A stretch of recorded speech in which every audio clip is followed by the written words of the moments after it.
The Iowa offense took a massive leap forward last season, and yet they're still well below average. Is the upward trend for this offense going to continue in 2025? Iowa fans seem to think so. Mark Gronowski comes in. He was a fantastic signal caller at South Dakota State for the past couple of seasons, and a guy that they think can absolutely push their offense over the top. A huge part of their offensive success last season was because of Tim Lester, their new defensive coordinator, who instantly rejuvenated the offensive side of the football. Gronowski's surrounded by a bunch of key contributors for last season, but the biggest one that's missing is Caleb Johnson. Without a running back like that, I remain unconvinced that the ceiling of this unit is going to be pushed very high, especially with their very, let's just say, complementary style of play. Gronowski was a fantastic signal caller for South Dakota State, but he only surpassed 3,000 passing yards one time, and he also was hovering near 60% completion percentage. He wasn't overly efficient for the Jackrabbits this last year, and actually, Peyton Thorne had a better quarterback rating than him.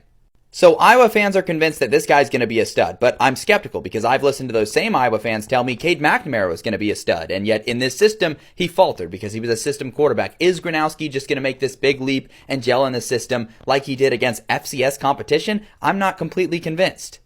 And I know I focused a lot on the offensive side of the football in this video, but Iowa's defense actually has some concerns going into the season, which is not the usual thing to say for Iowa football, but they had a couple of stinkers during last year, and their pass defense was significantly worse than it had been in the past couple of seasons. So they're thrusting some young guys into some new roles in the defense, going to be a little bit more questionable than it usually is, in my opinion. And so there's a little bit less certain on that side of the football, which leads me to believe Iowa football is not going to be pushing their ceiling this season.